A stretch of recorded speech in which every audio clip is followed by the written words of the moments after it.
A very warm welcome to the World of Lord Russell podcast show. And today's show is interestingly named The Lion's King, which captures the life of a fantastic, if not brilliant, and highly talented goalkeeper who applied his shot-stopping skills between the posts at Chelmsford City, Millwall and Coventry City, also being called up to the England squad to face Portugal by Sir Alf Ramsey, plus working as a Premier League scout for Tottenham Hotspurs, Everton and Aston Villa. Yes, folks, it gives me great pleasure to welcome onto the show Bryan King. Welcome to the show, Bryan. Thanks very much, Lord Russell. It's good to be here. Fantastic. It's even better to have you on the show. I've got to say, it's a real honour to have you on. You know, your life story is incredible. But Bryan, you started your football career at Chelmsford City in 1964 and had a good 3-year spell with around 336 appearances and of course, 2 goals, which I'm surprised about as well. So tell us about your time at Chelmsford City, the best moments at the club, and of course, those 2 goals as a goalkeeper. Well, actually, I don't know where the 2 goals have come from, but I looked on Wikipedia or somewhere. Somebody said, "When did you score those goals?" I said, "Well, I can't remember." So whoever's put it on there better take it off. I thought perhaps it was a penalties or something, you know. Well, it probably would have been. Alex Stepney done that when he was at Manchester United, I believe. Yeah, he did. So, I was playing for Stansted youth team. And prior to that, I'd been to England schools trials and never made the final squad. But in 1963, I had the honour of being a ball boy at the England Rest of the World game. Wow. Sort of was highlighted with first half standing behind Lev Yashin's goal and the second half standing behind the great Gordon Banks's goal. Oh, fantastic. Which only gave me more appetite to be a goalkeeper, really. So I was playing for Stansted Youth. I got picked for Essex. That's the amateur team. And a guy called Len Manhennick, who was the secretary at Chelmsford City at the time. He was a Grade 1 referee. And about 2 or 3 weeks later, I heard that Chelmsford City was starting a youth team to play in a league called the Mercia League. Wow. It would incorporate Ipswich Town and Southend and Colchester and Romford, Brentwood and several other Southern League teams. And he called up a friend of my mum and dad's and said, "You don't know a family living in Stansted, the Kings, do you?" So this guy, Alf Ramsey, said, "Yeah, I'm a good friend of his dad, Sid." He said, "Well, look, you couldn't get him to come over. I saw him play a couple of weeks ago. You couldn't get him to come over. We're having the trials at Old Chelmsfordians football ground." Wow. So we never had a car, so Alf Bambridge took us over. Luckily, there was a pub nearby for Alf and my dad, and they left me. And that's when the trial started. There was about 44 boys there, 45 boys. And at the end of the evening, they whittled it down to 22. And I was one of those 22. We had a manager at Chelmsford City called Billy Frith, who was or had been manager of Coventry City, because the Southern League in those days was a highly thought of league. It was. Decent crowds. Chelmsford were a good side in that Southern League. Yeah, and I can remember Guildford City being in that league, and they used to get some massive crowds. I'll tell you what, we lost to them in the 1 year, Southern League Cup semi-final. We lost. Wow. I had a goalkeeper called Peter Vespa, I believe, and we played the first leg at Guildford, second leg at Chelmsford. I think we lost 2-1 on aggregate. But I got chosen, and as I think they were discussing me about whether they should bring me in or let me go back to Stansted. And Bill Frith said, no, I want the one who walks like a cowboy. They do me. And being a country boy, I suppose. But so I got called back for the final 18 boys, and made the first game was at Cambridge United, which we drew 3 each. And also chosen to be in the Chelmsford City team was a guy called Peter Collins, who went on to play for Tottenham. Yes. Another guy was Brian Honeywood, who went to Colchester and Ipswich. A boy called Graham Pooley, who became a league referee after he'd finished playing. So out of that youth setup, I mean, Chelmsford City was a non-league club then. to Yes. produce 3 boys from the Chelmsford area who went on to play professional football. Yes. 4 of us who played a lot of games in the league, and Peter, of course, was one of the best centre halves I ever played. But he was so quick. I'm now, or the last couple of years, I've been in contact with him through his son Matthew, and it's been great to see him again, and also his son, wonderful boy, looks after his dad, and great family. Is he living in the UK? Does he live in the UK, yeah, Brian? He lives in Chelmsford, still lives in Chelmsford. Oh, still in Chelmsford. Yes. And he had a little spell in Spain where he was working in property and stuff. As all centre halves and centre forwards, he's got a little bit of that horrible illness that's caused with heading the ball or being banged around a little bit. But he's okay. I was with him last year at Spurs. We went to see Tottenham and Sporting Lisbon, and he's so great to meet up with somebody who you started your football career with. Definitely. And such a good player he was. Such a good player. Yeah, he must have some great stories to recall as well, I should imagine. He had to retire early, and when you think of the players that he played with, I mean, Jimmy Greaves and Stevie Perriman and Terry Venom, the list was immense. Yeah, endless. And Mike England, of course, he took over from Martin Peters, Martin Chivers. I mean, it was a good Tottenham era, and Peter was one of the stars until he got injured. But I got in the side early. I was in the youth team in the August, and by September, October, I was in the first team. Crikey. Mainly due to a very brave goalkeeper at Chelmsford at the time, former Oxford and Chelsea goalkeeper Owen Medlock. Right, yes. So I got called in early, and 1 week I played in the youth team, the reserve team, and the first team. What a journey. Yeah, it certainly was a good week. I think I was on about £10 a week then. Yes.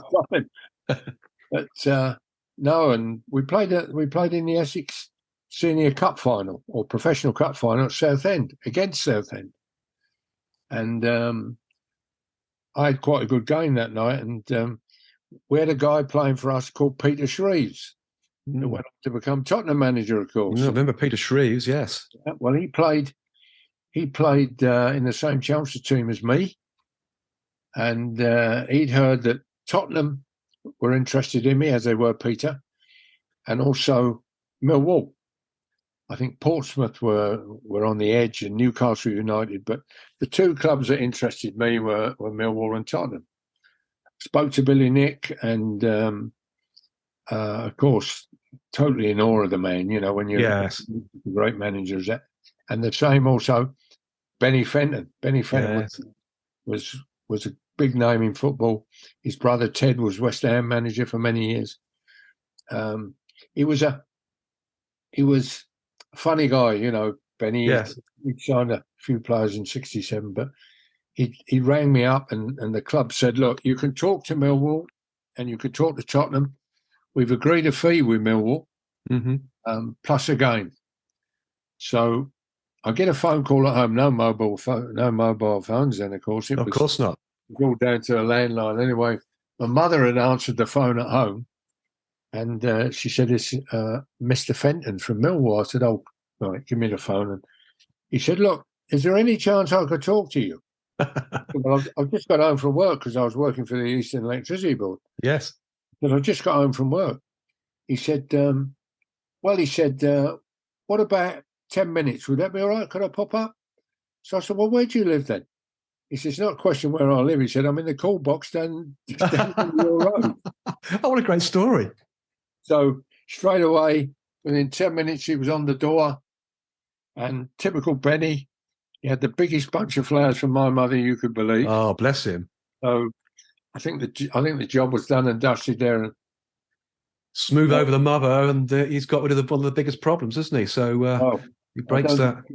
I don't think anyone would have stood in my way. My dad was happy that I achieved something that I wanted to all my life. That's brilliant. Bit of a dream move, wasn't it, with a transfer to Millwall? We can come on to the manager later. But you spent, the next 6 years there, 380 appearances. Yeah, next 8 years, 380 appearances. And you must have some great stories to share with us with your time as the regular goalkeeper. Over 8 year period at Millwall. Amazing. Well, just before I go on to the Millwall bit, I must admit I played with in a Southern League team, a representative team for the Southern League, with probably one of the greatest footballers I'd ever seen or met, John Charles. John Charles. Oh, that conjures up some wonderful memories, doesn't it, John Charles? He was player manager at Hereford. Yes.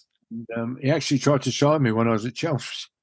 And when I played with him in the Southern League representative team, Peter Collins was also in that team.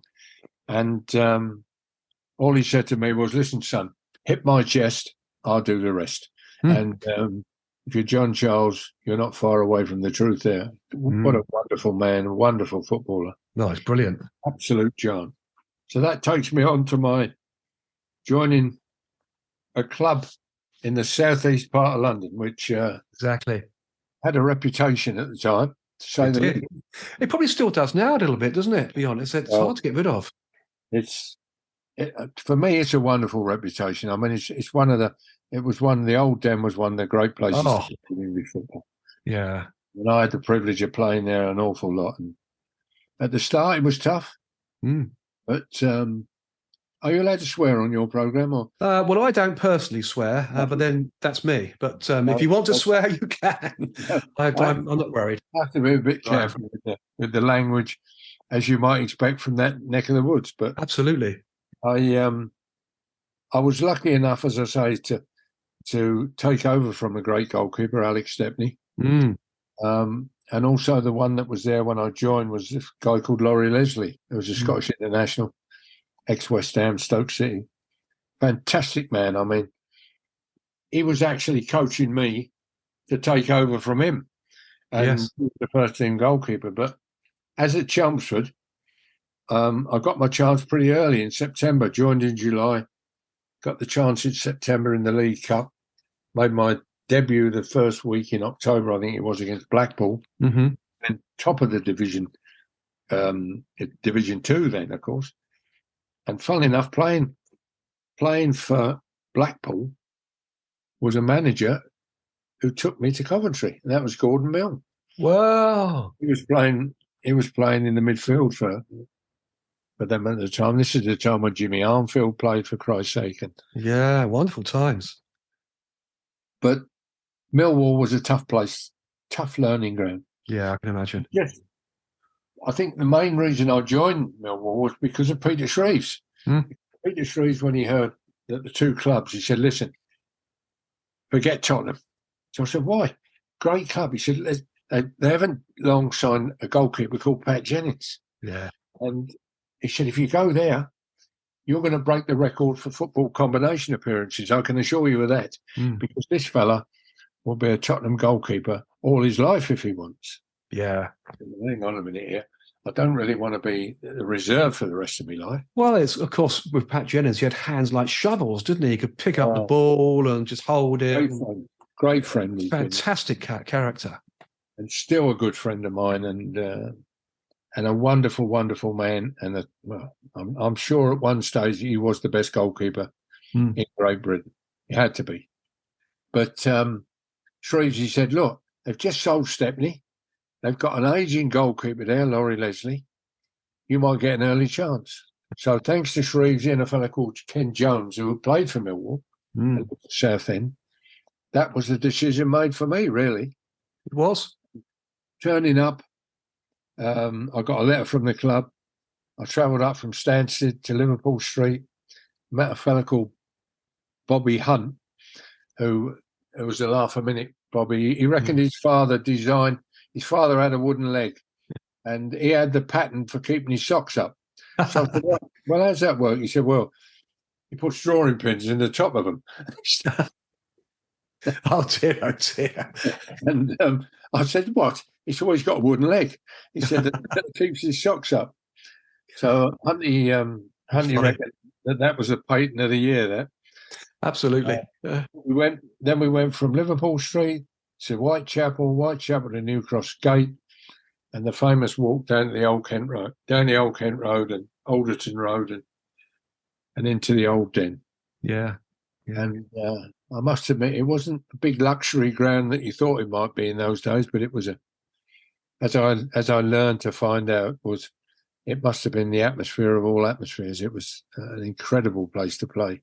Yeah. Yeah. And I think the Millwall supporters generated a wonderful atmosphere, didn't they, at that old ground? Well, really did. Not the same at the new ground. It's not the same at the new Den, is it, really? Well, I got in trouble with Reg Burr, the old chairman. Yeah. I was doing a thing for ITV, and it was the first season at the old Den, and at the new Den, sorry. And he said to me, "You didn't say very nice things about the new ground." I said, "No. All I said was the old Den was special. The new Den is a wonderful ground. I mean, you've got all the new, everything's new here. It's a great ground, but the atmosphere is missing for me." Yes. And everything else spot on. Your ground is great, and there's a great future for Millwall. Absolutely. Yeah.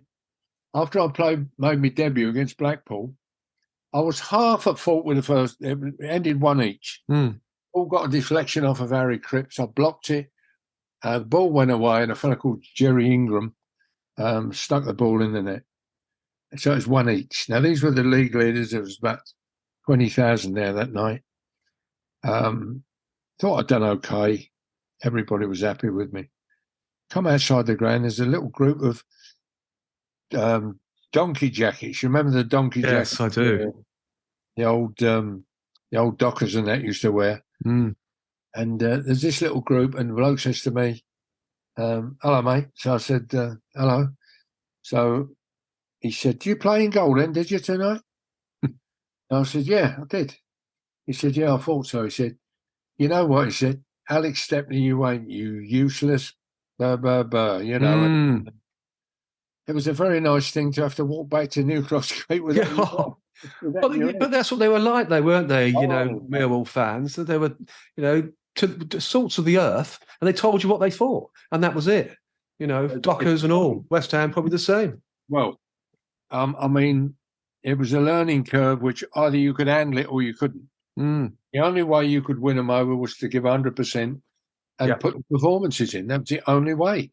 And if you were prepared to do that, and you could handle the mistakes, if you made many, then you had a chance. But if you couldn't, well, it was goodbye the Den, I can tell you. And like what you said, yes, Aldershot, or Bishop Stortford. But I managed to last that season, and I think I played about 17 or 18 games that season.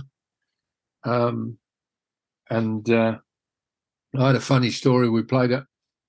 I sometimes tell this when I'm speaking at Millwall or whatever. We played against Derby County. Yeah. The old baseball ground was terrible. I mean, we were up there. I think it was a mud heap, wasn't it? Oh, Christ. We were 3-0 down at halftime. And they had a good side then, Hector and Hinton and McFarlane and all this mob. And I came in at half-time. I was caked in mud. And dear old Jack Blackman says to me, "You better get changed, son." He said, "You can't go out like that second half. Take that green jumper off, put this red one on, new shorts, new socks, get yourself ready." So as we're going out for the second half, there's a couple of stewards outside the door. And one of them looks at me, he said, "All the best, son." I thought, well, what's he on about? He said, "You can't be any worse than that useless twat in the first half." They thought you were a substitute goalkeeper. That's brilliant, isn't it? That's brilliant. What a story. But, what was the score in the end, by the way, Brian? 3-3. 3-3, yeah. The red shirt came to the rescue. Yeah, that was an amazing story, yeah. Ricky Weller scored a couple of goals. Baseball ground. Oh, my word.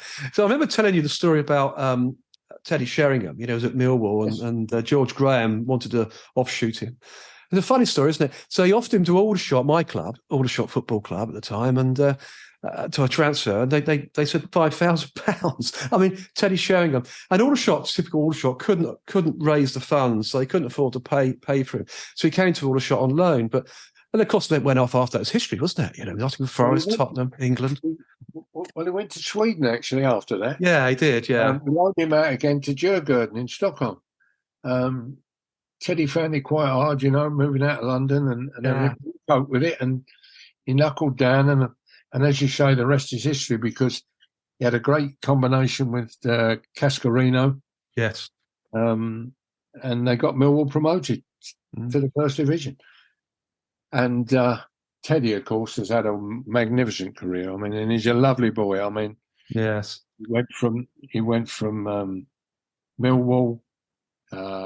Was it Notts Forest he went to? Then he went to Tottenham.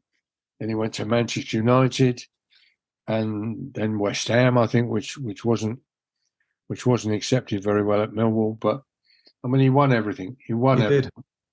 And good luck to him. He's a great player. I saw him quite recently at the Football of the Year dinner, and a great person. Great. Yeah, I'd love to get him on the show, actually. So it's in the book. We'll have to see what we can do. Well, we will indeed, Brian. We will indeed. We'll talk about all of that. What Benny Fenton amazes me. As a great character that he was. Bringing flowers round to your mum as a prelude to signing you as a Millwall goalkeeper. And that's a very smart thing to do, isn't it? I've got to say. Well, but what was Benny like as a manager? Any stories of Benny's managerial prowess, his tactical concepts?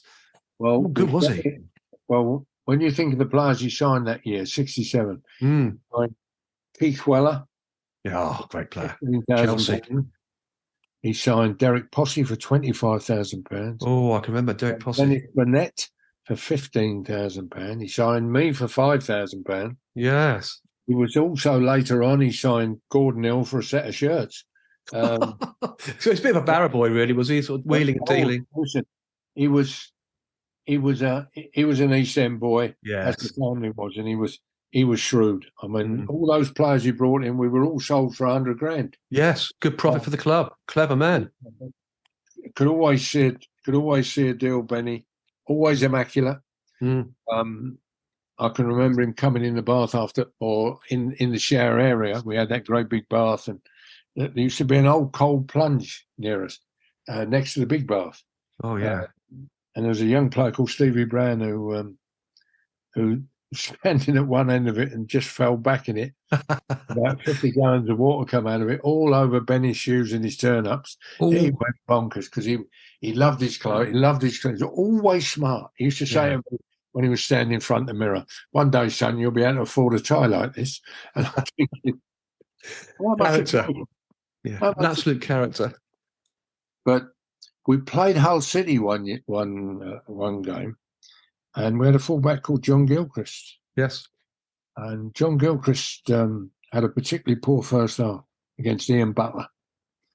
And that's the times of the substitute. We had a young fullback called Brian Brown, passed away now. And Benny said to Brownie, "Get yourself warmed up, son, you're going on." John Gilchrist was a tough, craggy Scot. He said, "I'll never leave the field to play unless I'm injured." Benny said, "You're coming off. Don't worry about it. You're coming off. Brownie, warm up. Don't you warm up, Brownie. I'm staying on." Benny said, "Listen, you're coming off." He said, "No, I've told you. I've never left the field to play unless I'm injured." Benny hit him with a right hook. I'll tell you what, honest. Yeah, right, what a story. Went down. Over and out. He said, "Brownie, I hope you warmed up, son." And that's awesome. And that's the sort of thing that would go on in those days, isn't it? Going back. Listen, when a manager came in the dressing room, you were aware. Today, I'm not sure that players are afraid of managers as much as we were, whether it was good or bad. But today, I feel that the tail is wagging the dog. Yeah. When I played, it was in charge. We were just the tail part. So I've mentioned it on previous shows as well, when we talk about the managers back in that day, they were real charismatic characters, the likes of Malcolm Allinson, and Brian Clough, and it goes on, doesn't it? They brought a certain swagger to the game, didn't they, really? And they owned the dressing room. They really did. It was incredible. We were one pre-season, and as I say, we were training at a place called Peak Friends in Sidcup. At their sports ground, beautiful ground. We used to go over for our lunch and our refreshments at the Duncow pub, I think it was called, on the A2. Yes. And we used to come back and relax. This particular time, Benny would always get his paper make his way to the toilet and sit in the toilet and read the Daily Telegraph. And a couple of lads said they thought Eamon Dunphy had gone in the shower. They said, right, we're going to get Dunphy now. We're going to get 2 buckets of water over the top of the toilets. In they went, buckets emptied. And of course, it was Benny in there. It wasn't Eamon Dunphy. He's come out holding he's soaking wet, the Daily Telegraph soaking wet. And he said, right, who effing done it? And he's looking at me and he said, who was it? So I said, I don't know. I ain't got a clue. So he said, you must have seen somebody run out. I said, I was just relaxing on the grass here. He said, if I find out who it is, he said, you lot will be here at 11 o'clock tonight running. And he wandered off with his, and everybody's trying to keep their heads down, you know. Yeah. Old Ben. Brilliant story. He certainly had a good shower that day. And of course, he left in October 1974, I think it was. Yeah. And, you know, and Theo Foley took over just for 13 days, pretty more of an interim goalkeeper. I think it's Theo Foley. And I assume as caretaker manager until Gordon Jago arrived. Yeah, and he stayed with Jago. And so what's the difference in football management and tactical style between Gordon Jago and Benny Fenton? Well, the fact that they both played for Charlton at one stage. Oh, wow. I mean, Gordon was a little bit more articulate than Benny. Another smart manager. There was always that wonderful story with Rodney Marshbrough at QPR when they were having a bad time and Rodney went in and said to him, they'd had a team meeting and he said, listen, boss, I just want you to know we're all 50% behind you. And that's a great one, isn't it?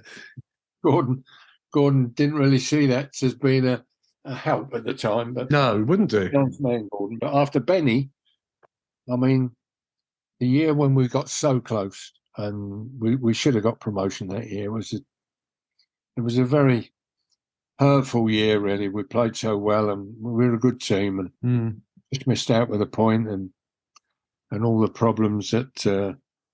you know, the last game, because of their cup run, Birmingham City, they had a game after the season had finished against Orient. Yeah. And apparently they said that the Millwall supporter rang the Orient and said there's a bomb in the stand, try and get the game abandoned. And there's been 1 or 2 names brandished about, but I don't think I better say it because he's still the chairman of a football club. Oh, yeah, better be quiet. Yeah, don't do that. You might listen into the show. That wouldn't do, would it? But that'd be quite funny nonetheless. But, probably not a good idea to name and shame. But that game, I was together with Barry Kitchener and we just said, well, they're 1-0 up now, Birmingham, they ain't going to lose this. And, of course, we finished third. The following year, the third team, they put 3 up and 3 down, and we lost out on a point. Oh. Happens in football, doesn't it? And there's a lot of people can talk similar stories, but it is heart-wrenching when that happens. On the plus side, if you could have finished that point up and stopped from going down as well, clubs will talk about that, or going down because of 1 point. Well, but you do have some great moments. There's other key moments as well, don't you, Bryan? That include Millwall Player of the Year in 1972, and of course you're inducted into the Millwall Hall of Fame. Some great achievements and memories, Bryan. There, isn't there? You know, you're an icon at Millwall.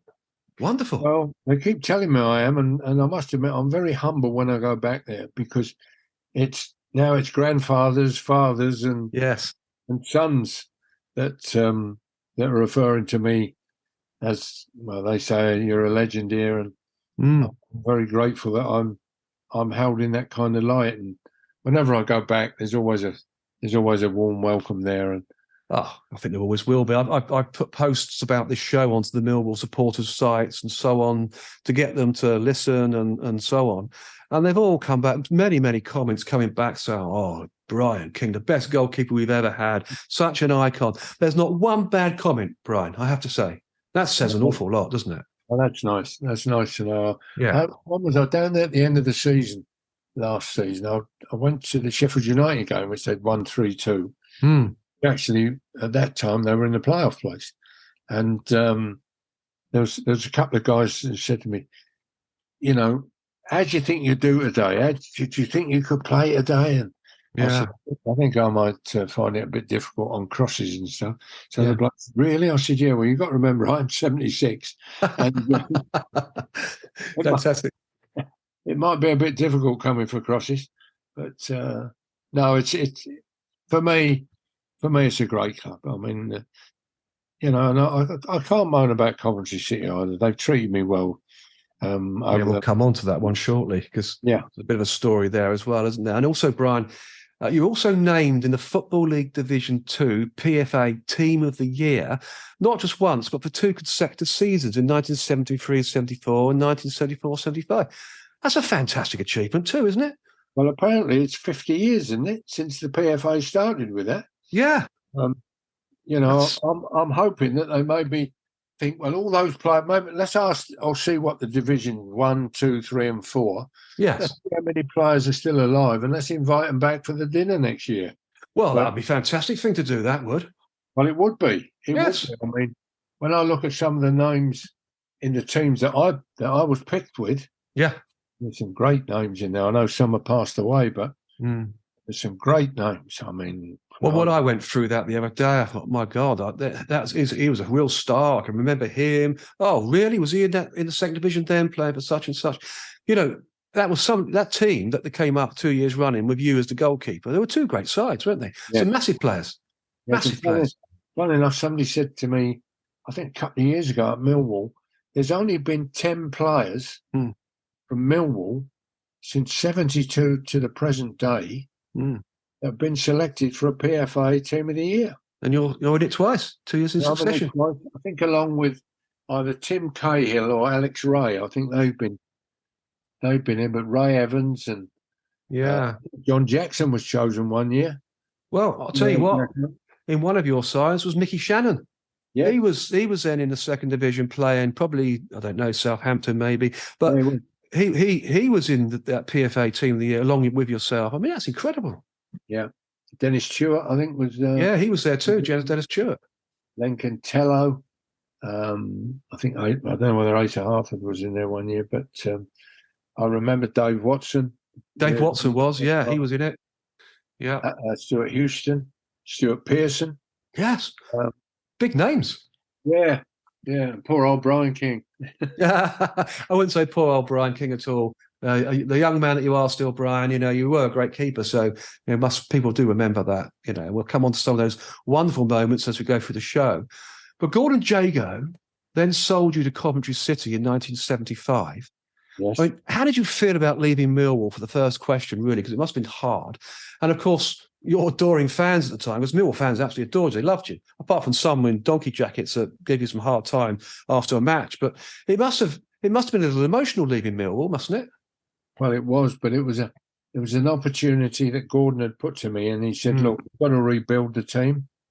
We've lost 3 or 4 players. I want to bring new players in. We've got no money. Yes, you're the only one we can sell." I said, "Well, I've got a testimonial year coming up." He said, "Well, we're gonna try and sort all that out with Coventry." Funnily enough, Bobby Robson, through his chief scout, had also contacted me. And dear old Ron Gray, who was a former manager at Millwall, and another great football man, called me up and he said, "Brian, we want you to come to Ipswich." Funnily enough, Ipswich were on tour in Norway. That's strange.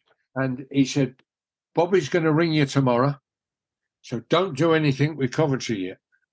I said, "Fine." And then he ends the telephone conversation by saying, "This telephone call never happened." Because to be fair, you weren't allowed to do that in them days. No, you were. It's tapping up, isn't it? So, dear old Ron, this telephone call never happened. Yeah. I said, "Fair enough, Ron." Anyway, I waited the following day. I never got a call. I'm due to go to Coventry. So I drive up to Coventry and I get up there. I meet the chairman, who was Jimmy Hill at the time. Great Jimmy Hill. The great Jimmy Hill, yes. Match of day, Fulham. Gordon Milne was the manager. and I sat down with them both. They outlined what they wanted. The offer of playing for Coventry, I was going to be the first team goalkeeper straight away, etc. Because Bill Glazier had retired, and they had another goalkeeper there called Neil Ramsbottom. Yes. Who didn't welcome me at all, to be honest, when I went to the training ground. Well, I suppose he must have been under the impression that I was going to take his place. I think he moved on to Barnsley or something like that, I think.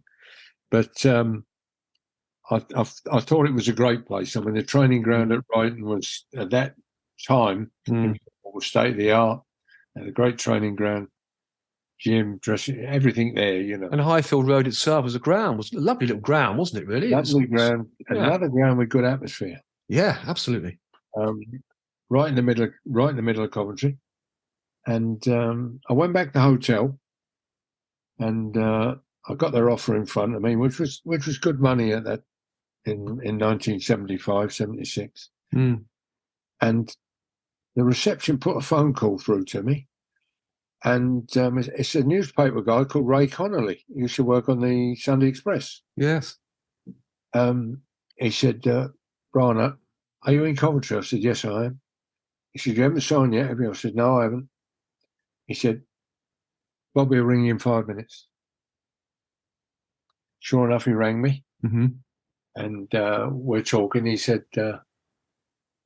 "Are you in Coventry?" I said, "Yeah." I said, "Bobby, I've agreed everything with him." Oh, he said, "Don't worry about it. Don't worry about it. Get in your car and drive home." I said, "I can't do it, Bob. Why didn't you call me yesterday?" Well, I was busy. We were travelling back from Norway. So I said, I just can't. I said, "Yeah, they're such nice people." It's a dilemma, isn't it, really? A real dilemma. So I just said, I've agreed everything, Bob. Why the hell didn't you ring me the day before? So he said, "Well, look, you do whatever you want. There's going to be no hard feelings here." I said, I got signed for Coventry. And I signed for Coventry. Now, whether that was the move I'd always wanted or not, but... Well, they were a top flight side, weren't they? They were always a first division side till they got relegated a few years ago. Good players there. I mean, yeah, well-run club. Tommy Hutchinson, Larry Lloyd. Oh, some players there. Absolutely. You know, name but two. And then, of course, Terry Yorrett joined, Ian Wallace joined. Amazing players. The young kids were... The youth team was amazing. Mark Aitley, Gary Bannister, Steve Whitten, Les Seeley, Gary Gillespie. There's some big names Thomas, there. Mel Thomas. I mean, it's incredible. Peter Bodak. These are all apprentices and youth team players.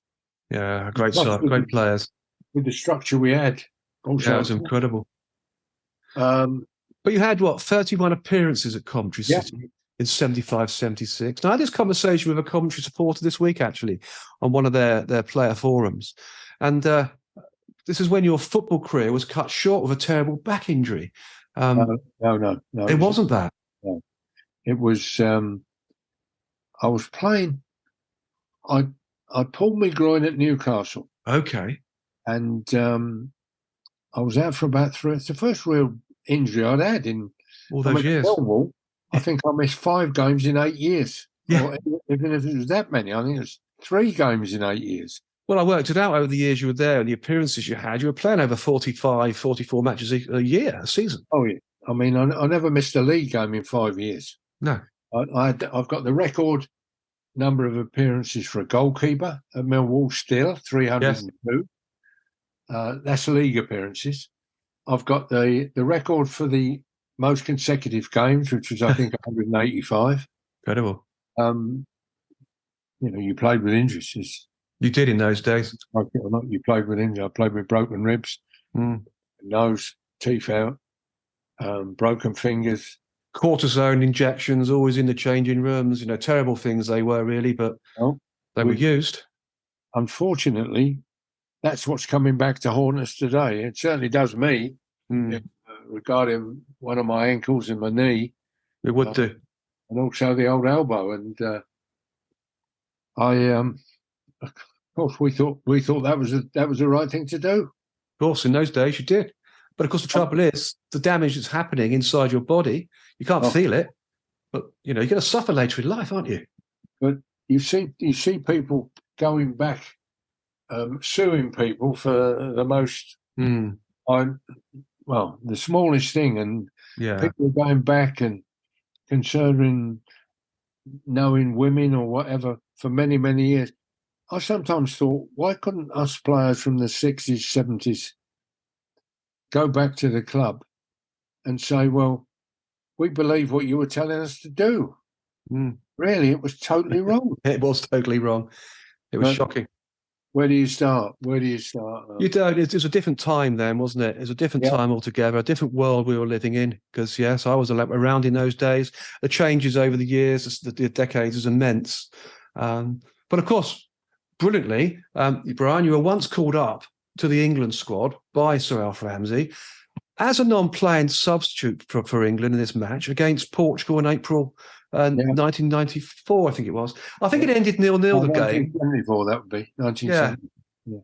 It's 1974, not 94. I've got that wrong. That's me having a senior moment. There we go. It happens sometimes. I think it ended 0-0 when you... But when you think of all the great goalkeepers at the time with Peter Bonetti, Ray Clements, Peter Shilton, Phil Parks, this is some achievement, Bryan, really, isn't it? And to be recognised as a great English goalkeeper by the great Sir Alf Ramsey must be something you'll always remember. Well, obviously, before I had been called into the squads, a couple of squads before, and I'd also been picked for the FA to go to Gibraltar to celebrate their centenary. Amazing. And that was the last representative game of Gordon Banks. Oh. So Gordon was captain on the day. Yes. And he obviously number 1, I had number 12, because my family said to me afterwards, well, you got number 12. I said, yeah, but number 1 was Gordon Banks, for Christ's sake. Yeah. So number 12 ain't so bad. No. But in that game, it was a great. There were some good players there. There was Nobby Stiles, Terry Payne, Frank Worthington, Trevor Francis, Jerry Francis. Oh, wow. Paul Went, Lem Badger, Dennis Roth. Some really good players that day. Oh, yeah. I think Frank scored about 5 goals that day, Frank. Well, I think we won about 7 or 8-0. But he was an incredible player, wasn't he, Frank? He played next to the bloody airport. And again, that was on that red grass stuff, They didn't have a grass pitch in them days there. No. Now they've got a half-decent pitch.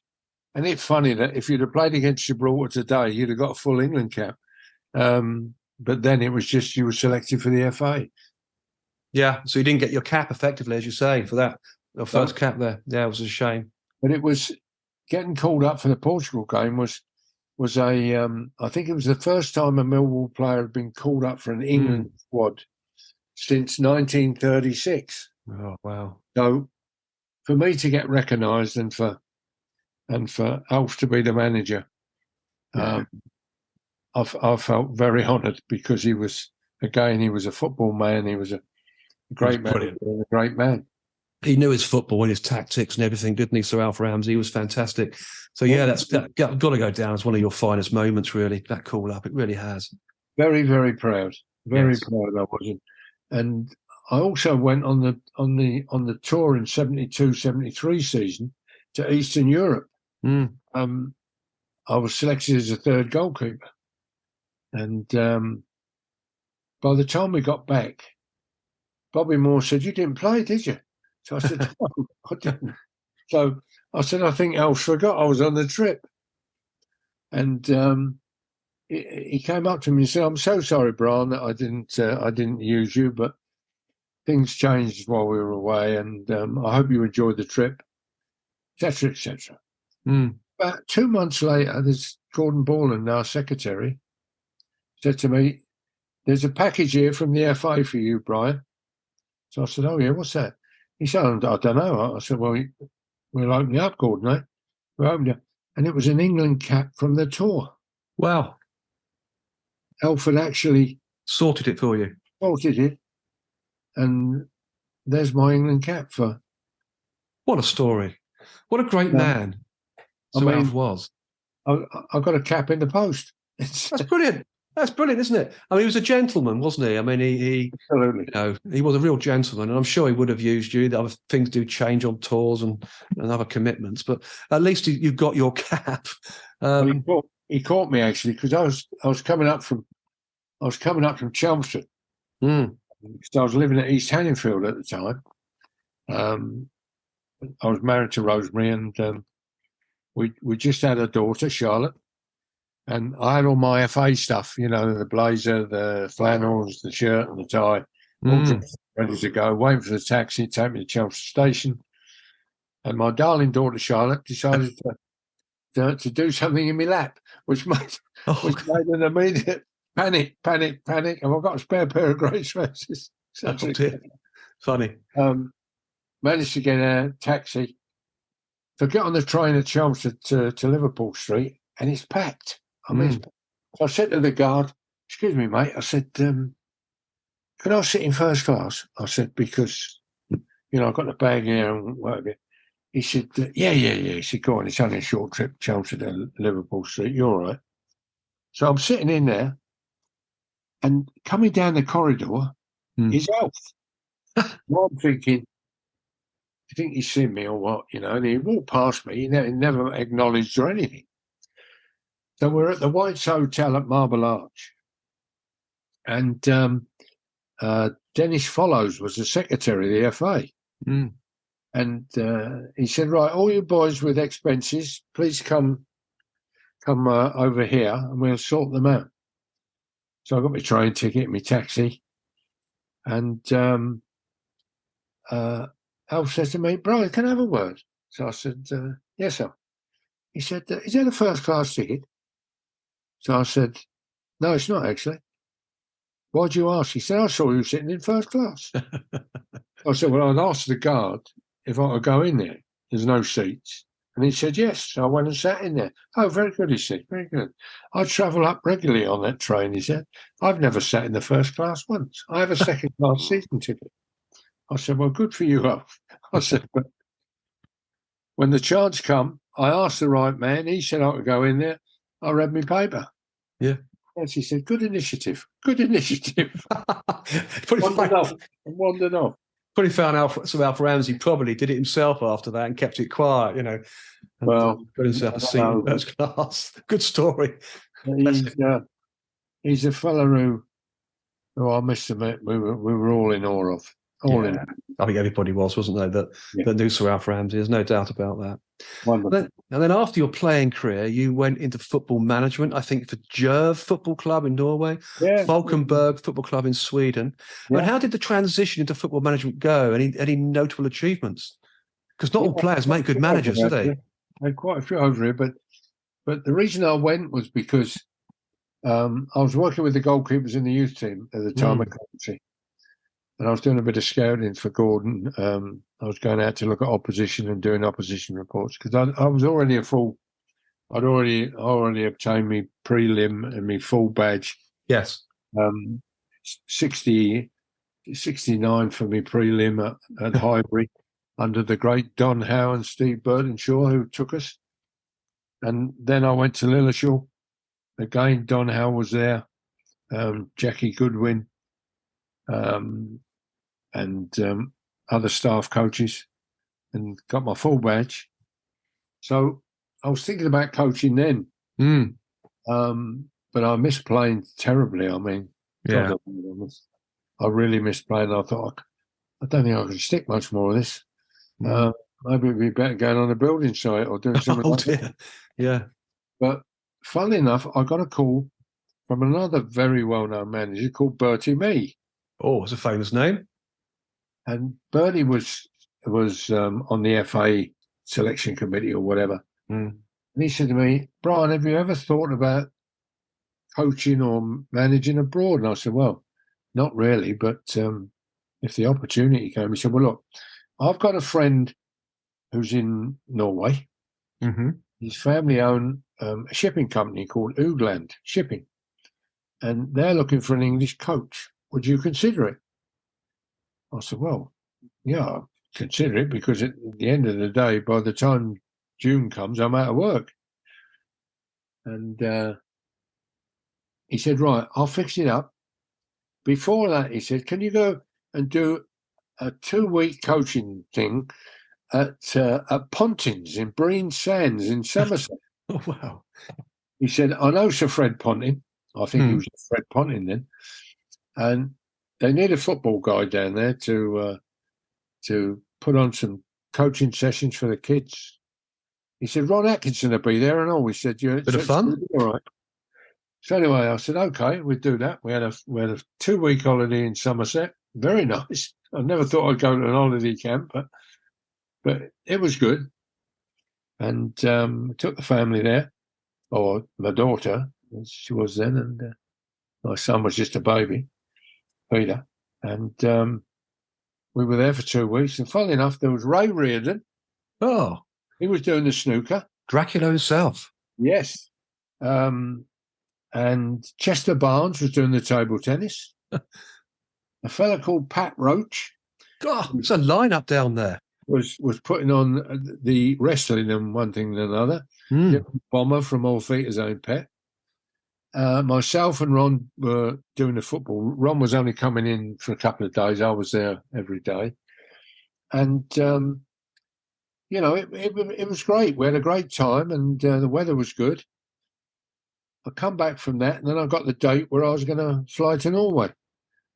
So arrived in Kristiansand and members of the club met me, drove me to Grimstad.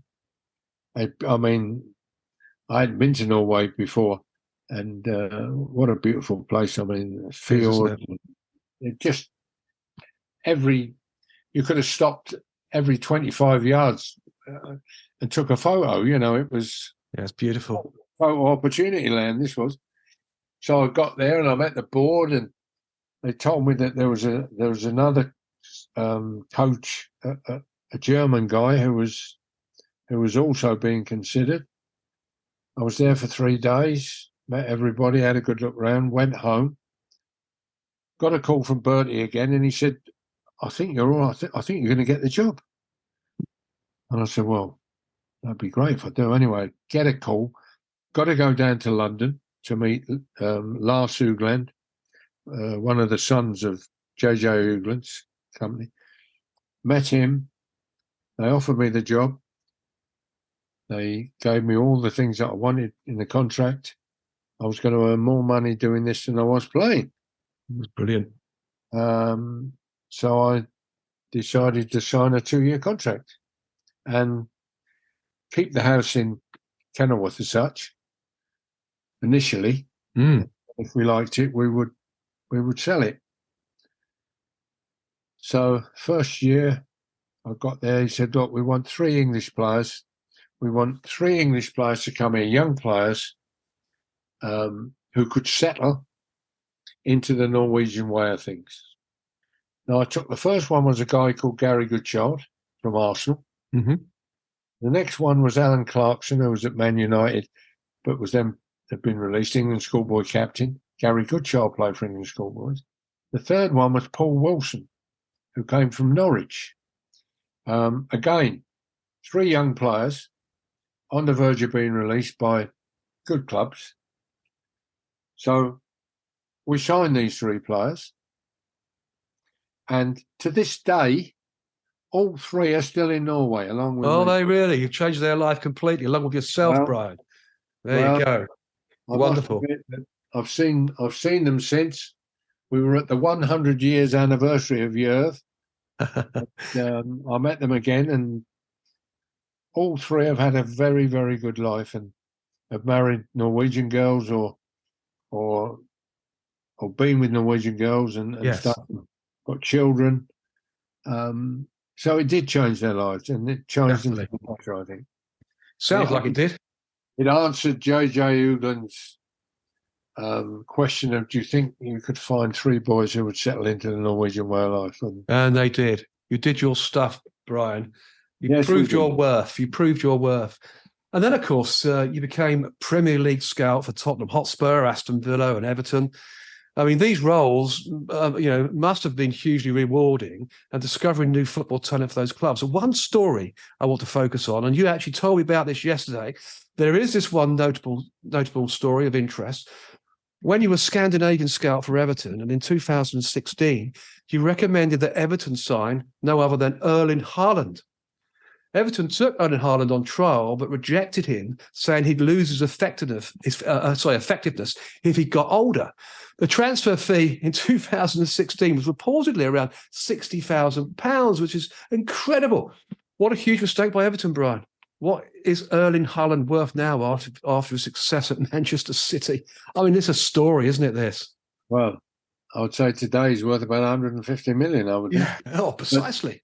But at the time, I was together with a guy from Feyenoord called Mika Liepanon, who was a scout for Feyenoord. And we were looking at a game in a Norwegian town called Brumunddal.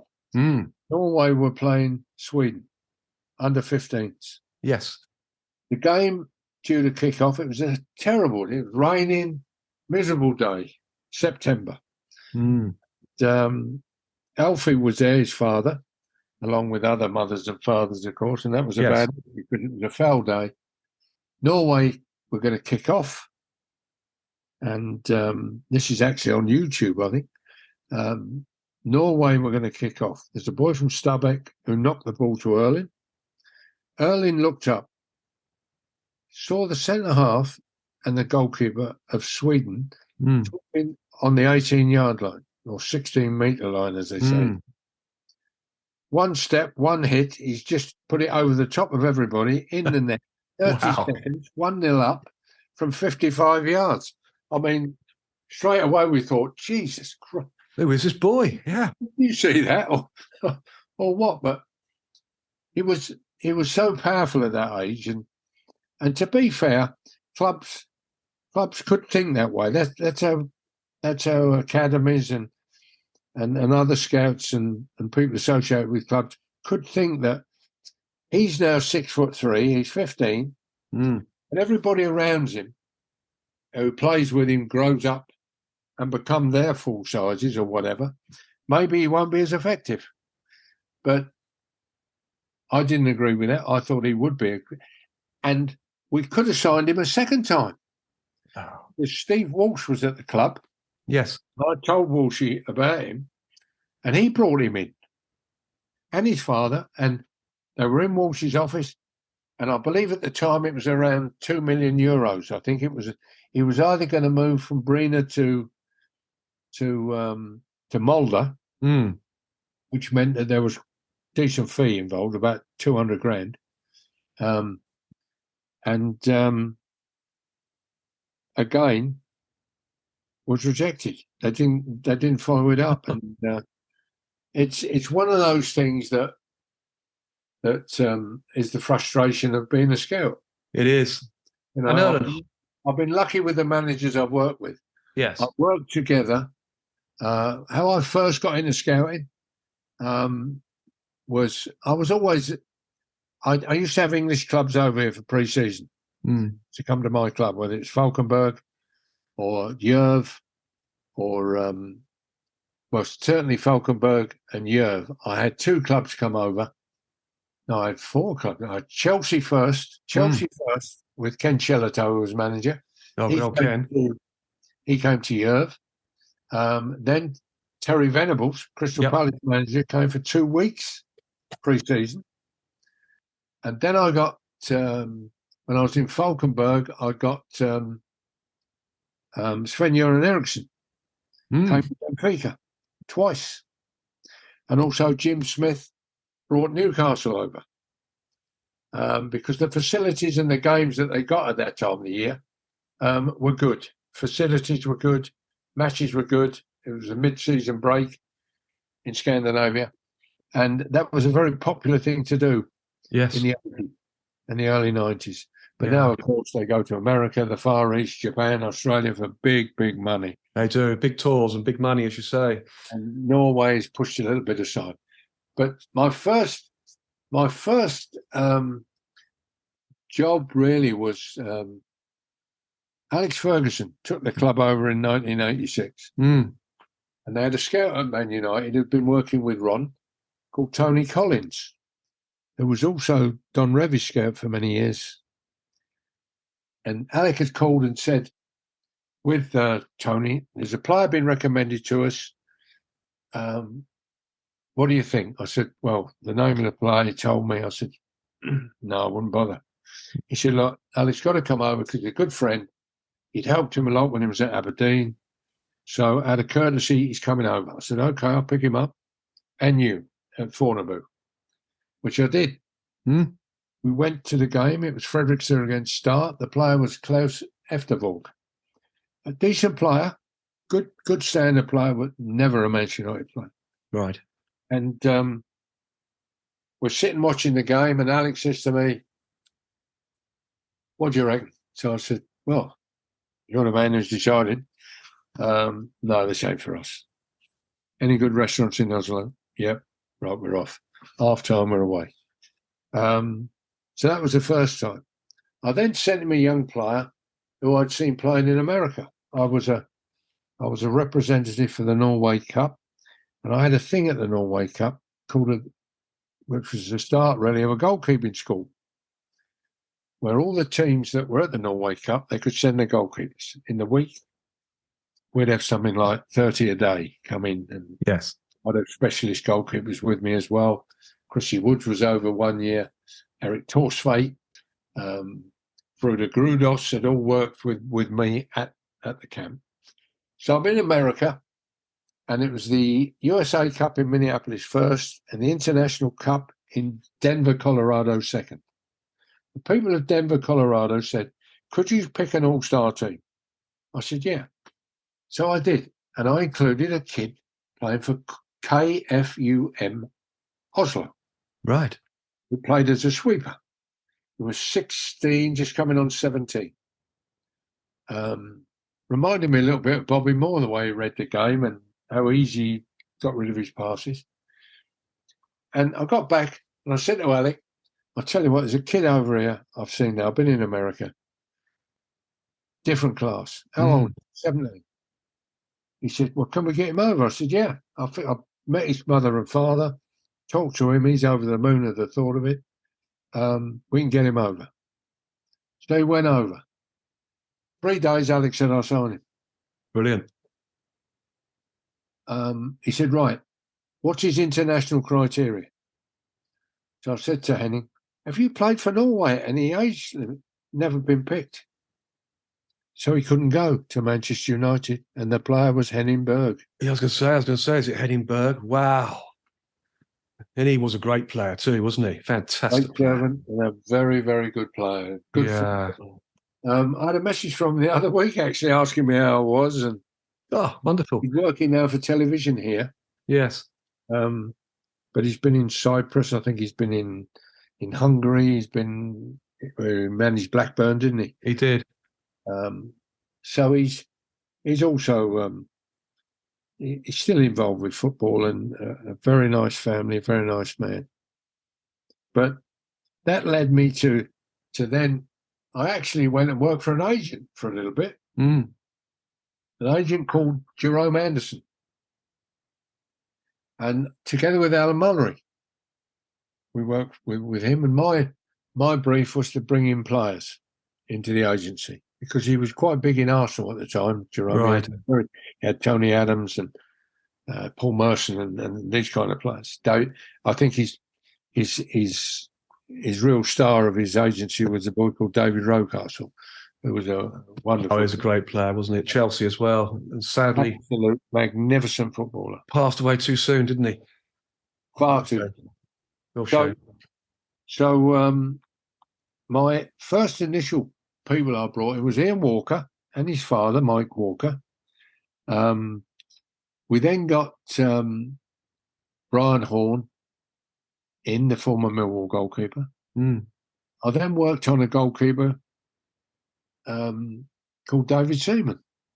David Seaman.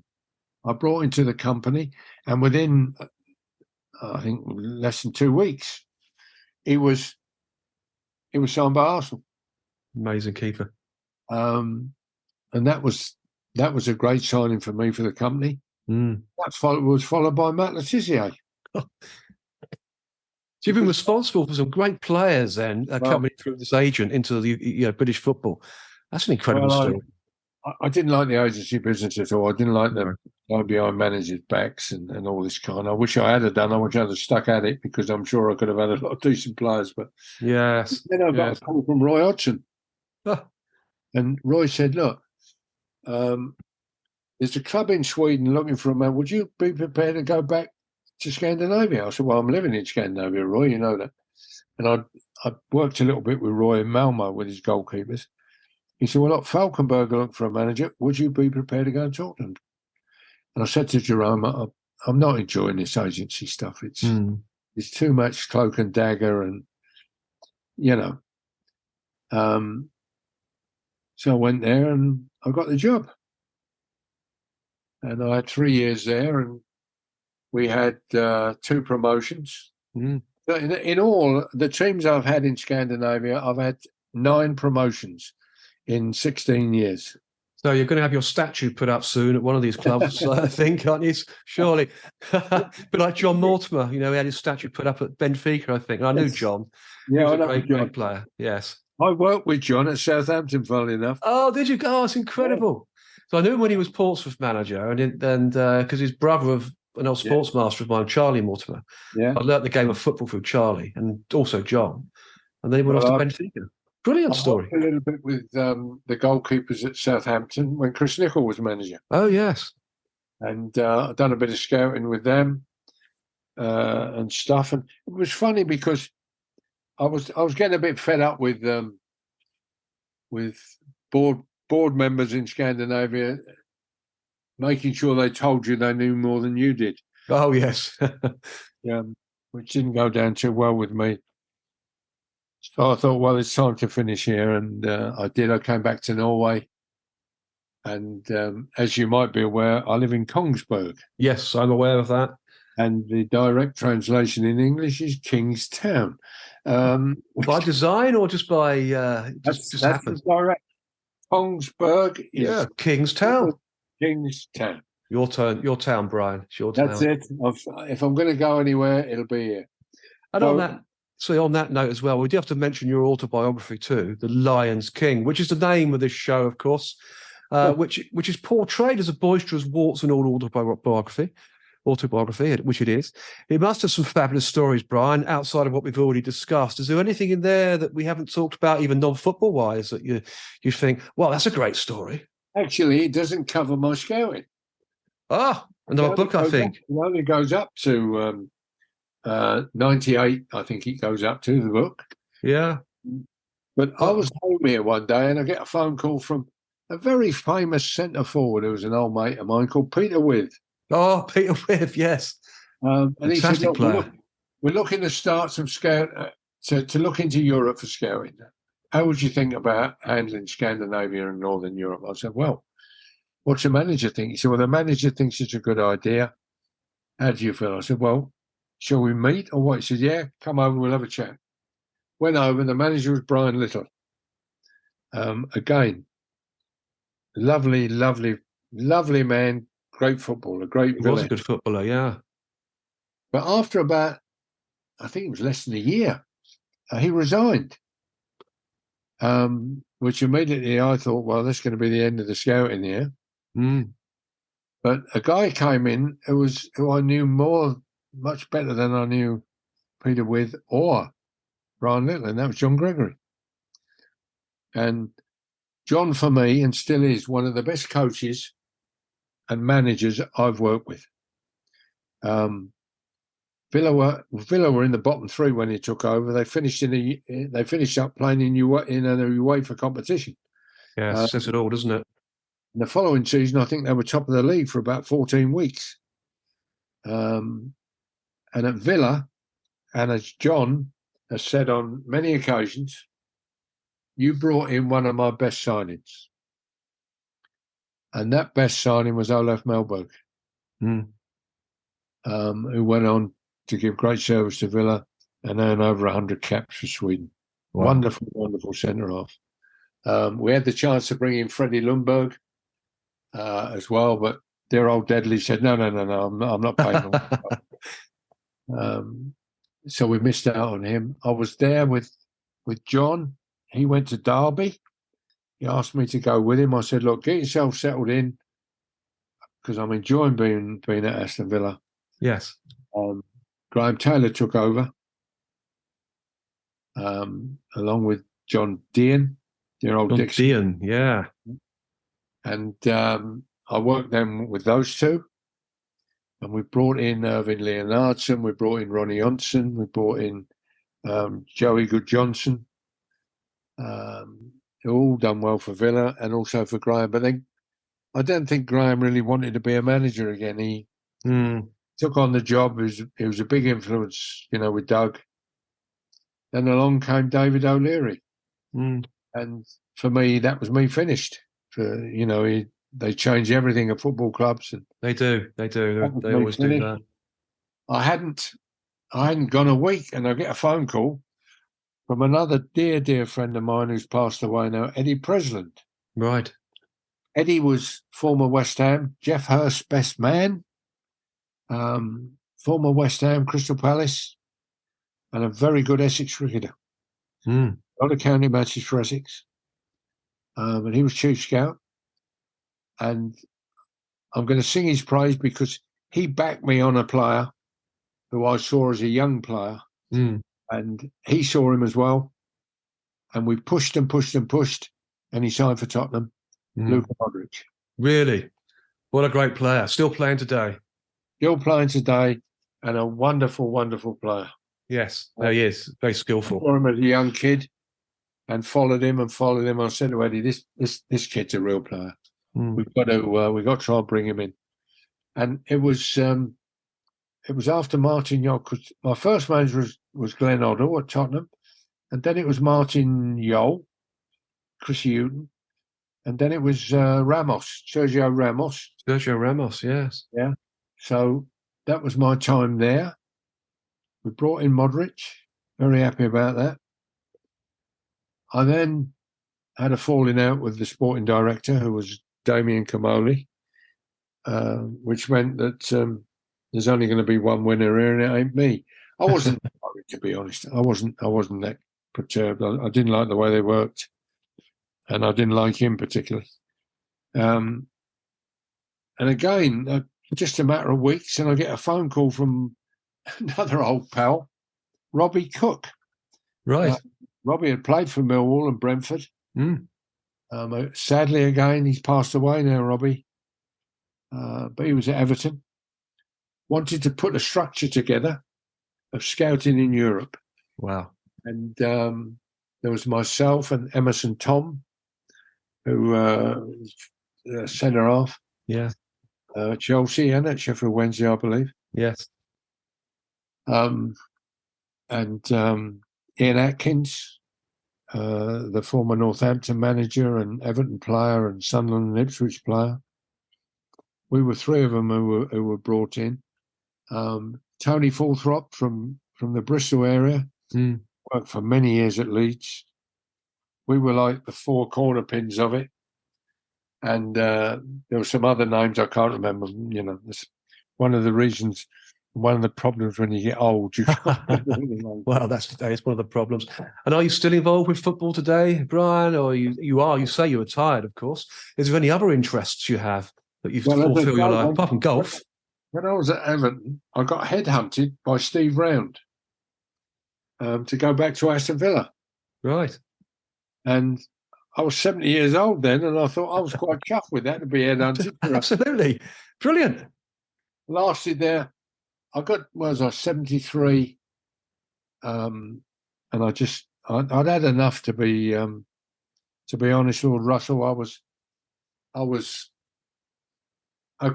tired. I was tired of airports and aeroplanes, and I was doing nearly 100 flights a year. Yeah, it's a lot of flights, isn't it? That's going to wear you out. And if it's worldwide flights as well, that's going to be, troublesome, shall we say, tiring. But in between all that, I also helped while I was managing in Sweden, I get a phone call from dear old Ron Atkinson. Bless him. Have you seen any right backs over there, Kingy? I said, Ron, we've just played IFK Gothenburg in the Cup, and they've got a fullback. I tell you, absolutely different class. He murdered us. He said, "Can we get him over?" I said, "Yes, we can. I'm pretty sure of that." How much money do you reckon? I said, "About 300 grand. He said, "Right, we'll get him over." And that was Roland Nilsson. Wow. And Roland, of course, went on to be a great player with Sheffield Wednesday and also Coventry City and managed Coventry City. Yes. And he's now the current Swedish under-21 manager. Brilliant. And again, a brilliant, brilliant person. Well, what a journey you've had in football, Brian. You've had an incredible journey, haven't you? But as always, I know we could talk forever, Brian, as there's so much more to talk about too. But time is running out. I've just quickly looked at the clock, we're approaching an hour and 15 minutes. It's incredible. And there's so much more to talk about. So I have to thank you, Brian, for coming onto the show and talking about your professional life in football. It's been a huge pleasure as always. And as always, the pleasure is all mine and the show's audience when this podcast is released tomorrow morning on the World of Lord Russell podcast show. So thank you very much for coming on. It's been an absolute pleasure. It really is. And I know we'll continue talking afterwards. We're going to have some further discussions, I know. We're going to swap autobiographies and talk about some of our players as well, maybe even coming onto the show, which is going to be useful. So what I say now, of course, the next episode on the World of Lord Russell podcast show is called Seasons of My Life, where my special guest will be Kenny Hibbett, the former Bradford Park Avenue, Wolverhampton Wanderers, Seattle Sounders, albeit on loan, Coventry City, and Bristol Rovers player, and a managing career as well at Walsall, Cardiff City and Hednesford Town, where we talk about Kenny's life in football as a player and as a manager. I'm looking forward to seeing you all on the inside as always. So until then, it's au revoir from him and au revoir from me.